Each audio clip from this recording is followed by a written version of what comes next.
Hello, beautiful. Welcome Back to my ritual. It's Lady Satan here. I hope everyone is having a gorgeous Spooktober 2020. Welcome to another Halloween video. So, little cherubs, little demonic shamans of the deep And the dark. Do you remember when car alarms did not interrupt videos? Satanic rave, satanic rave. Can you shut up? So do you remember a few weeks ago I asked you all to submit your Beauty horror stories. to my email address or to the comments of that video? Well, today's your lucky day, my little Satanic children. because today I shall be reading them out. Hail, Lady Satan! Let's get on to your beauty horror stories. I'm really squeaky. Oh. Satan is squeaky. So the first horror story has come directly via Satan Mail, is by Zita Mahoney. Shall we have a little read? So Zita says, "Hi Luxeria, I love your channel. Thank you so much. And I am happy to share my story. I have natural 4C afro textured hair, and I am allergic to coconut, which makes it very difficult for me to buy natural hair products. I must admit, I think nearly every single afro-textured hair product I've seen either has shea butter or coconut oil bases. So when a few years back I went to get faux locks installed at a salon, I goofed. Oh no, sweetie. Oh no. And I forgot to tell the stylist about my allergy. Fast forward to that night and sitting for 10 plus hours, and $600 later, my scalp boils and blisters and was peeling off. Oh my god. You absolute poor thing, Zita. I hope that you are better now, but my goodness. I went to the emergency room and had to take antihistamines, an IV drip, steroid creams, sewing my scalp back on. You have shocked Satan herself. The doctor had to shave me bald for the treatments, and although the swelling and pus and bleeding went down, the damage had been done, and I now have a scar on the side of my head from where they sewed my scalp back together. I got my money back from the salon though, so that's good. Moral of the story, always disclose allergies. Zita, you absolute poor thing. I cannot believe. Cannot believe. I mean, you must have gone through hell and back, quite literally, to have literally just a hairstyle. I hope you're doing much better now, and I hope that your scar isn't too bad and that you're just surviving a lot better. But my gosh, can you imagine being like a salon person and being like, Oh my god, my client today had to go to the emergency room. what a way to start this video. Moral of the story, always disclose allergies. That is absolutely sound advice. I myself have an unusual allergy. I am allergic to aloe vera, and my skin goes bright red and very itchy when I use it. Guess what's in every type of sensitive skin formula? Aloe vera girls. I kind of look like this when I've had an allergic reaction. I'm like, Hello everyone, I've become Satan. do you know what's really awkward about this costume that I didn't think about? I can't use my phone. The next story we have is live to us via SatanTube, and it is called Beauty Horror Story, and it is by Aidan Greenberg. Let's have a little read. I'd quite like to access this story, please. Thank you. Hi Luxeria, I have no idea if it counts as beauty related, but it does involve skincare products. This following story happened when I was in the military service, which is mandatory where I live. That's the true horror story of the gag of the century. My mum decided that having a pimple and a half at the age of 20 will not suffice. So she took me to a beauty shop during a weekend. I tried to convince my mum that I don't need anything, and even pulled the "I'm allergic to anything beauty related" card, which was true at the time, but that's a story for another day. I cannot deal with another allergy story, girls. Let's hope not. At the end, my mum got me a facial cleanser, a face soap, and a serum. That sounds like a good 3-step process. I returned to my duties on Sunday and started applying the things as I was instructed. Very disciplined. On the second day, my friends had already started to see something bad happening on my face, but because I didn't really feel anything, I brushed it off. On day 2, I started to feel a tingling sensation on my face. However, I wasn't sure if it was my brain playing tricks on me or not. Whenever I'd apply the cleanser to my cheeks, they would start to burn. And as soon as I showed up to the place at where my squad was, our commander only glanced at me before sending me immediately to the medic. Only then I realized I have chemical burns all over my face and my cheeks are inflamed because of that.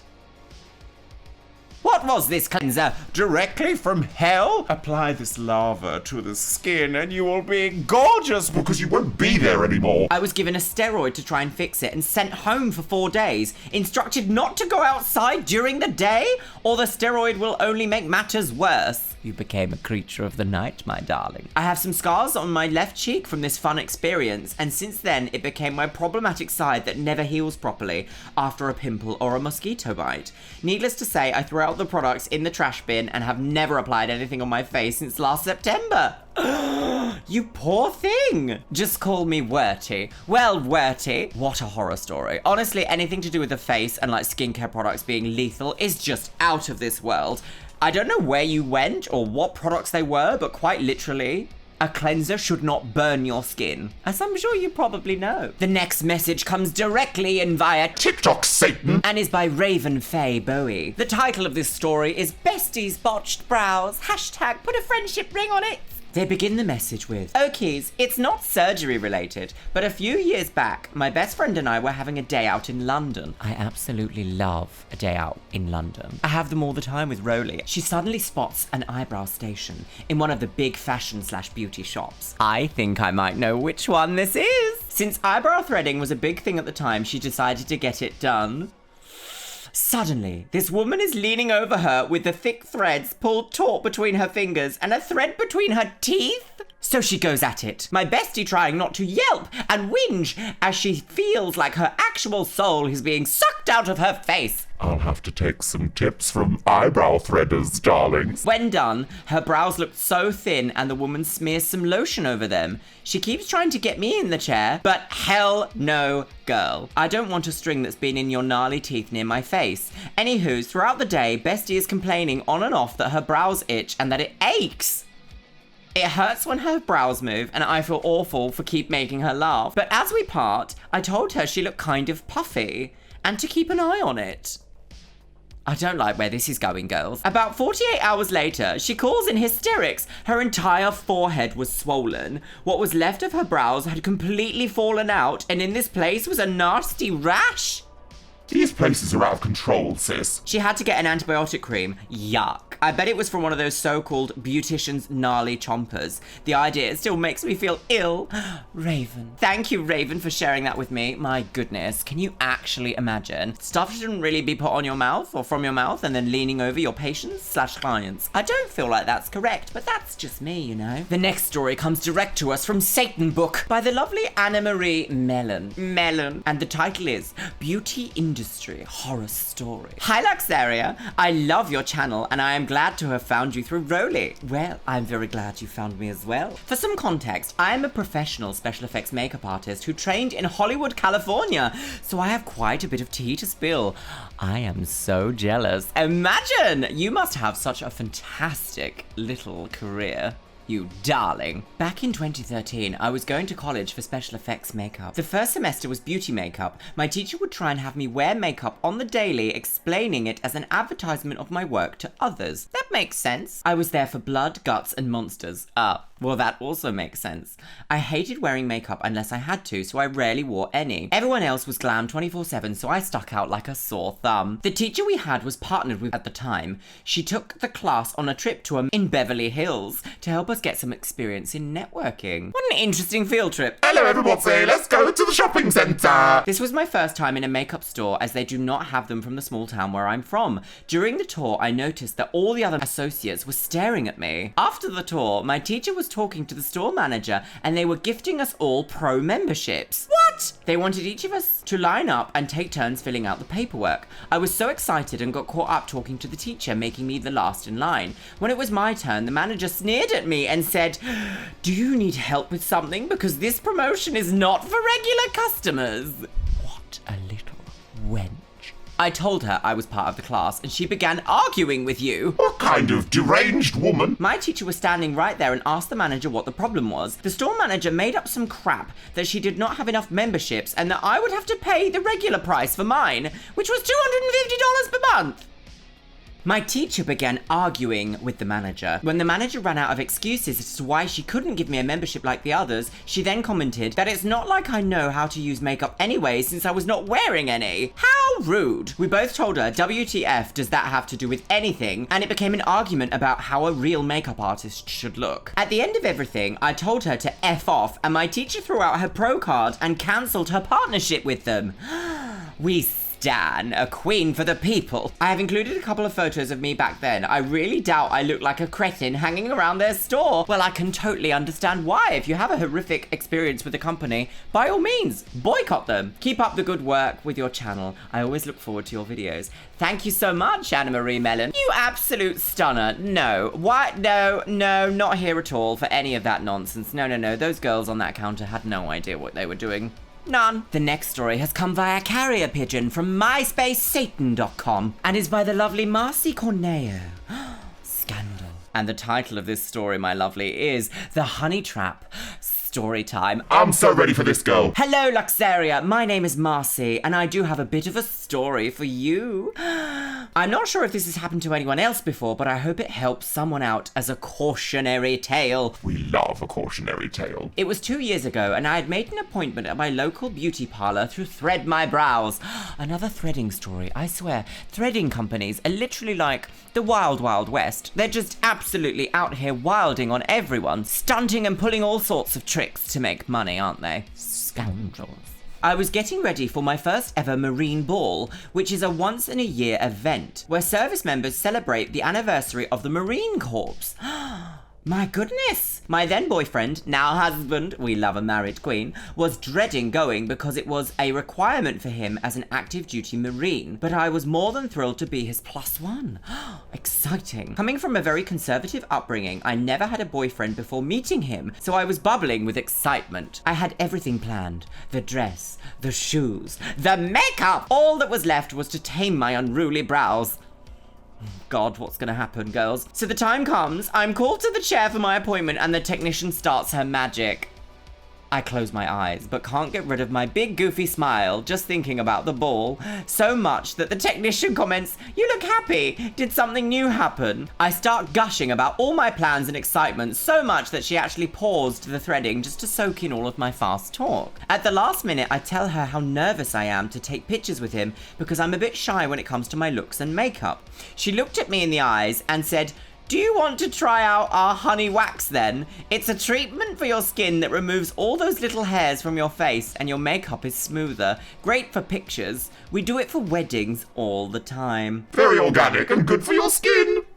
My eyes sparkled and I agreed at once. The treatment sounded so luxurious and soothing. Wax made of honey? Sign me up, girls. She finished shaping my brows, started heating up the wax, and gave me the bill to pay as I waited. Only $30 extra.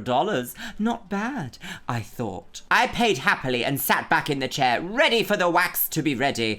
I heard a faint ding and was instructed to lean back a bit and close my eyes. It was a quick application.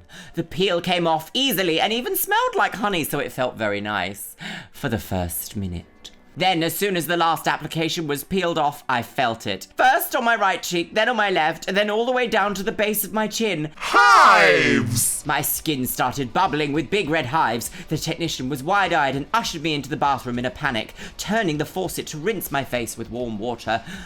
Even other technicians started coming out and bringing hot towels, then aloe lotion and cooling sprays. Nothing was making it go down. I was surprisingly calm. I think because I've had allergic reactions before with eating shellfish, and told them not to worry as I had plenty of Benadryl to help. They gave me a refund with their sincerest apologies that the technician forgot to do a practice strip on my hand to test for allergies. I mean, that's 101, sis. Absolutely 101. Hives from waxing. No, thank you. I have no time in the world for that. Absolutely none at all. My eye, she is on fire. It took 24 hours and a lot of chamomile lotion and praying to the antihistamine gods, but the swelling finally went down just in time to look fabulous for the ball. Happily ever after. Can I just say, Marcy Corneo, you have a beautiful way of writing. I was so invested then. I started getting out my narrator voice. I felt very much like we were reading an audiobook of drama. I loved that. However, I tell this story just as a caution. If you ever try a new beauty treatment, please make sure, no matter how luxurious it is, to test it first, because it might be a honey trap. You have such a great way with words. This week's satanic Instagram shout out goes to Juicy Sweet 22. Thanks for following, girl. If you want to be in with a chance of being featured in next week's video, make sure you follow me on Instagram. My link is in the description box below. And a spooky seance satanic ritual hello too. It's Billy Byrne, Phoenix Glaze, and Naomi Suzanne. Once again, a massive thank you to Erin Conkle, Magusta Lagoose, and Morrigan E. Wolf for being my top tier Patreons and channel members. If you want to be a member of this channel or join my Patreon to support me, the links are in the description box below. Ooh, Satanic! If you've got this far in the video, why don't you type down below the 5 things that would be needed to summon you in a demonic ritual? For me, it would be false eyelashes, black lipstick, hair bleach, calzone, And Adobe Premiere Pro. Before I go, my darlings, I will actually be streaming live here on YouTube on Halloween night, the 31st of October, 7 p.m. GMT. We will be playing horror games together, so please join me then for a live stream. If you are not able to go out and enjoy yourself, come and have a little spooky time with me. I'll see you then, you stunners. If you wish to contact me, why not have a little seance? Fetch me their soul.